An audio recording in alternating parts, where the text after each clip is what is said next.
Hello नमस्कार मु आलोक आपण मानक स्वागत करुच्ची मोर यूट्यूब चैनल्स एडवांस अपॉर्चुनिटी को एवं plus two second year arts पिला मानकर एजुकेशन रो गोटे सुंदर टॉपिक टे नहीं आसी जोटा कि एव्री ईयर एग्जाम आसूची हैला यार नाम हूँ अभिप्रेरणा कौन है अभिप्रेरणा उपर क्यों प्रकार क्वेश्चन आसो आज आम आग डिस्कसन करवा तापर से रिलेटेड आंसर को डिस्कसन करवा। फास्ट क्वेश्चन हूँ अभिप्रेरणा कौन आसीपे ना यार अर्थ पकई पारे ना पार्थक्य बा प्रकार पकई पारे ना अभिप्रेरण शिक्षण में कौन भूमिका रही है पकई पारे बा तार लक्ष्य कौन है ये रिलेटेड आसो। तेणुक आम फास्ट कनसेप्ट क्लीयर हाँ फास्ट कौन कौन ना अभिप्रेरणा कौन यार भूमिका है कौन कौन ना फास्ट कौन अभिप्रेरणा साधारणतः एक प्रकार मानसिक प्रक्रिया बा अवस्था जहाँकि व्यक्ति को कौन कार्य करने शक्तिक्षम कर गतिशील कर सहायक होता है। देख ये गोटे मानसिक प्रक्रिया फास्ट मानसिक प्रक्रिया कहले कौन बुझ माने आमर कग्निटिव बा आमर साइकोलोजिस्ट माने जो कार्यटा को आम ब्रेन लगे करुचे आम इच्छा शक्ति को नहीं करुचे है सेटा सही अवस्था जहाँकि कौन भी कार्य करने शक्तिक्षम कर गतिशील कर सहायक होता है। कहीं आम जेकोसी कार्य करुचे जदि से कार्य आमर मानसिक स्तर ठीक ना आम मोटिवेट ना आम आम निजे अभिप्रेरित होने से कार्य करने से कार्य सक्षम हो पार ना। तापर हूँ कौन कार्य करने व्यक्ति मध्य उपयुक्त प्रेरणा तथा दृढ़ मानसिक प्रस्तुति सृष्टि करता सी कौन जेकोसी माने जेकोसी कार्य हो उपयुक्त यदि प्रेरणा अच्छी ताहले से व्यक्तिटा को कौन से व्यक्ति से कार्यटा करने सक्षम हो पारि था मानसिक स्तर यदि दृढ़ अच्छी कर किसी असुविधा नहीं। तापर हूँ जीवन काल मध्य आम जो सब कार्य करता मूल उक्त मानसिक अवस्था व अभिप्रेरणा निहित। देख जीवन काल मध्य माने जीवन माने जन्म मृत्यु पर्यटन जेकोसी कार्य तुम कर जेकोसी कार्य कर मूल कौन अच्छी उपयुक्त मानसिक अवस्था अच्छी है उपयुक्त मानसिक अवस्था ही आमको अभिप्रेरित करें आम जेपर्यंत से कार्य प्रति आमर मानसिक स्तर ठीक ना आम प्रस्तुत ना से कार्य करने से पर्यंत आम उपयुक्त सक्षम हो पार ना से कहते उक्त मानसिक अवस्था ही आमर अभिप्रेरणा अवस्था को बुझाऊँ माने से समय जो मानसिक स्तरटा से ही आमको अभिप्रेरित करुच्ची। मनकर तुम गोटे क्लास तुम पाठ पढ़ुच है पाठ पढ़ुच तुम घर तुम सांग क्लासमेट गोटे क्लास कौन कला बेस्ट मार्क रखला सी गोटे प्राइज पाइला तुम कौन कर तुम गोटे अभिप्रेरित हो नाई सी जमी क्लास फास्ट हो प्राइज पाई मुझे नेक्स्ट एग्जाम के फास्ट हो भल मार्क रखी मुझे प्राइज पाइबी तार यहाँ कौन तुम मानसिक स्तर तुम बसा बांधीगला कौन ना मुझे तार भाया भल मार्क रखी कौन करी प्राइज पाइबी ये एक प्रकार अभिप्रेरणा बोली आम कहीपर। देन रोज कौन अभिप्रेरणा बा इंग्रेजी में मोटिवेशन शब्दटी लाटिन शब्द मूवर शब्द आसी जार अर्थ गतिशील कराइबा। देख यहाँ वेरी इंपोर्टेंट यहाँ कौ शब्द आसी इंग्रेजी शब्द मोटिवेशन यार लाटिन भाषा हूँ मूवर है यार अर्थ कौन ना गतिशील कराइबा क्वेश्चन आसे सब टाइप है टी मन रख। देन रोच उक्त व्युत्पत्तिगत अर्थ अनुजाई जो मानसिक अवस्था व प्रक्रिया व्यक्ति को कार्यक्रम कराए तार आचरण गतिशील कर निर्धारण व नियंत्रण करने दृढ़ मनोबल सह प्रस्तुत कराए ताको अभिप्रेरणा कहुए। सी कहते जो मानसिक अवस्था अनुजाई जो प्रक्रिया अनुजाई जेकोसी कार्य को आम कार्यक्रम करुचे गतिशील करोचे सक्सेस करोचे से जो दृढ़ मनोबल से जो दृढ़ मनोबलता से जो आम जो निजक प्रस्तुत करुचे सेटा ही अभिप्रेरणा कहला से जिनटा ही अभिप्रेरणा कहला। बुझीपार आशा कर बुझीपार है यहाँ ही आगर डेफिनेशन आग फास्ट मन रख है। देन आम नेक्स्ट क्वेश्चन को जावा। नेक्स्ट क्वेश्चन रोच शिक्षण में अभिप्रेरणा भूमिका एटा भी आसीपे है शिक्षण आम जेहेतु पाठ पढ़ुचे शिक्षण बहुत ही माने गोटे कहते कि इंपोर्टेंस रोल रही कौटा मोटिवेशन है जदि आम मोटिवेट ना जदि आम निज निज भितर प्रस्तुत ना आम मानसिक स्तर दृढ़ता ना से कार्य करने सक्षम अच्छी कि आम मनोबल ना तार से कार्य हो पार ना। तेणुक शिक्षण अवस्था अभिप्रेरणा गुरुत्वपूर्ण भूमिका ग्रहण कर पढ़ा कौन लिखी ना शिक्षादान शिक्षण प्रक्रिया अभिप्रेरणा स्थान तथा भूमिका अत्यंत गुरुत्वपूर्ण अटे।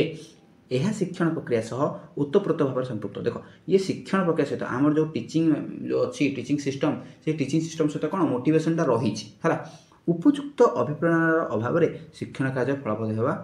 ना अथवा संभव ना। सीधे कौन कौन ना उपयुक्त अभिप्रेरणा जी मोटिवेट हवा कथा से मोटिवेट नहेले सी कौन कर से कार्य सफल फलप्रद हो पार ना संभव हो पार ना। तेणुक जेकोसी कार्य कर फुल दम चल फुल दम मोटिवेट हुआ जदि किसी भी डिमोटिवेट हो से कार्यटा तुम कौन असक्षम हम कौन परिमाण से सफलता आनब ना। देन रोच कौन ना प्रत्येक शिक्षण कार्य गति स्थिति परिणति आदि अभिप्रेरण स्थिति शक्ति परिणाम तीव्रता उपर साधारणतः निर्भर कर निर्धारित तथा नियंत्रित होता है। कौन कहते देख सी कौन कौन ना से कौन कह प्रत्येक शिक्षण कार्य जेकोसी शिक्षण कार्य हो तुम जहाँ भी पढ़ुच जेकोसी जहाँ भी शिखुच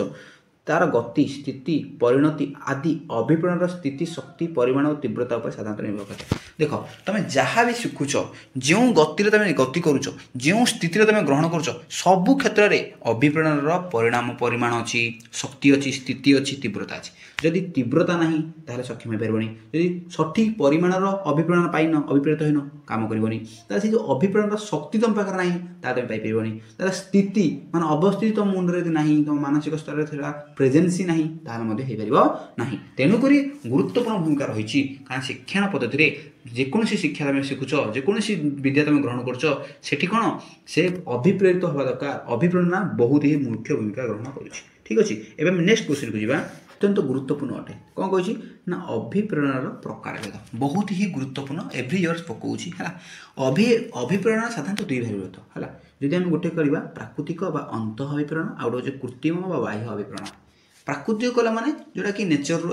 अच्छी है जोटा आम इंग्लीश रे कहवा इंट्रिंसिक मोटिवेशन माने जोटा अंत अभिप्रेरण तुम निजे निजको अभिप्रेरित कर बाहर अभिप्रेरित हो निजे निजको अभिप्रेरित कर कहती अंत अभिप्रेरण। बाह्य माने बाहर पटू जो अभिप्रेरित हो तुमको किसी समय पूर्व कौन कहली जो तुम सांग जी गोटे क्लास में फास्ट है तुमको प्राइज नहीं आउची तुम कौन कर तुम से सांगटा ही सी अभिप्रेरित हेल से कौन बाह्य अभिप्रेरण कह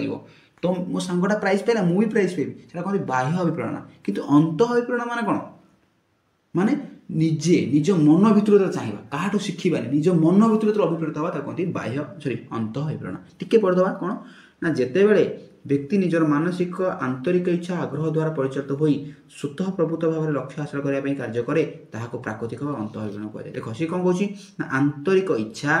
आग्रह द्वारा निजर आग्रह और आंतरिक इच्छा द्वारा जो लक्ष्य हासिल करता है ताको आम अंत अभिप्रेरण कहवा। जमी खाद्य हो पानीय हो जौन पिपासा हो इत्यादि उदाहरण देख खाद्य आम निज इच्छा खाऊे पानीय निज इच्छा पानी पीऊे जौन पिपासा आम जो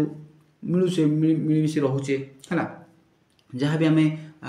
माने मिलमिशी रोचे आम वैवाहिक जीवन हो ये सब कौन एटा व्यक्तिगत इच्छा एटा अंत अभिप्रेरण है निजे ही निजको अंत अभिप्रेरित हुई आम यहाँ सक्षम करुचे। नेक्स्ट पॉइंट कौन रोची ना नौ आमर कृत्रिम बा बाह्य अभिप्रेरण। कौन से कृत्रिम बाह्य अभिप्रेरण टिके आलोचना कर ना ये व्यक्ति परिवेश जात होता है। देख एटा कौन व्यक्तिर परिवेश जात होता है बाहर पटू यहाँ कौन एक्सट्रिंसिक आसता है एक्सट्रिंसिक मोटिवेशन कहवा जमीक प्रशंसा किए पाइला पुरस्कार पाइला सम्मान पाइला आपको देखिकी आम माने कौन आम निजको तैयार करछे आम निजको अभिप्रेरित करछे एटा कहते हैं बाह्य अभिप्रेरण। उदाहरण स्वरूप मनकर मु क्लास रे फास्ट हेबी मु चाहूँगी मु निज पे फास्ट हेबी ताहले कौन सेटा अंत अभिप्रेरण। किंतु मो सांग फास्ट होगा मुझे टपेबी से कौन हम ना बाह्य अभिप्रेरण। मनकर तुमको किए चॉकलेट देला तुम कौच कौन ना मत चॉकलेट देले ही मु कौन करी ना ये पाटा घोषिदेवी तो कौन से तुम पुरस्कार देले ही तुम से कम कर माने तुम बाह्य अभिप्रेरित तुम बाह्य अभिप्रेरित हो। ठीक अच्छे ये नेक्स्ट क्वेश्चन को जावा। विद्यालय रे शिक्षादान रे अभिप्रेरण पद्धति प्रयोग देख विद्यालय माने कौन यही अभिप्रेरण पद्धति प्रयोग करा कहीं आम तो चाहिए शिक्षण पद्धति अभिप्रेरण बहुत गुरुत्वपूर्ण भूमिका रही ना श्रेणी गृह रे शिक्षादान सफल रूपायन शिक्षार्थी मान मन अभिप्रेरण जागृत करने शिक्षक मैंने प्रथम कर्तव्य अटे है प्रथम कर्तव्य अटे। मनोविज्ञानी मैंने अभिप्रेरण विभिन्न उपाय मैंने बाहर कर देख शिक्षक मान क्वेश्चन शिक्षार्थी मान मध्य अभिप्रेरण को जागृत करने विभिन्न प्रकार अभिप्रेरण प्रस्ताव अवलम्बन कर कौन से रोचे ना नूतन शिक्षण अतीत सह संपर्क प्रशंसा और निंदा। देख गोटे प्रशंसा और निंदा जन को टेकीदवा जन को प्रशंसा करदा पाख पिला कौन कर सी जमी प्रशंसा पाँच मुझे प्रशंसा पाइबी जन को निंदा होगा सी अभिप्रेरित है कहीं निंदा है मुझे भल कम करी मुझे नेक्स्ट टाइम मुझे निंदा न हुए ताले यहाँ कौन यहाँ प्रशंसा और निंदा यहाँ कि कौन कहती सम्मान पाइबा और निंदा करवा यहाँ एक प्रकार अभिप्रेरित होता है। देन रहा दृश्य श्राव्य उपकरण व्यवहार देख दृश्य श्राव्य मान कौन जोटा को देखी पार्थ शुणी पार्थ से भाया उपकरण व्यवहार कले मोटिवेट हो पार। देन हूँ शिक्षण परिवेश शिक्षण लक्ष्य उद्देश्य सहित परिचित पुरस्कार दंड शिक्षादान प्रणाली शैली नूतनत्व फलाफल और प्रगति प्रतियोगिता आकांक्षार स्तर निर्धारण। देख ये 11टा पॉइंट अच्छे तुम आराम से तुम 5 ରୁ कि 6 ରୁ 7 पॉइंट मन रखि परबो एटा क्वेश्चन आसिया चांस टिके रहिछि हला एति कि हितिला अभिप्राय ऊपर क्वेश्चन है आपको छाड़ी कौन प्रकार क्वेश्चन आसबार चान्स ही ना है मुझे कहली आरि उपर ही क्वेश्चन आसो यहाँ मोर आपण प्रतिश्रुति आशा करुँच वीडियोटी बहुत ही भल लगी नेक्स्ट वीडियो आसा पर्यटन अपेक्षा करेंगे आदि मो चैनल सहित जोड़ा चाहते ये बहुत भल भल विषय को जाना चाहते चैनल को सब्सक्राइब कर बेल आइकन को दबाई रखी दिंतु देन आपण भल पाइबा सेमती ही दे रखी था ठीक अच्छे नेक्स्ट वीडियो आसा पर्यटन अपेक्षा करूँ रोची नमस्कार।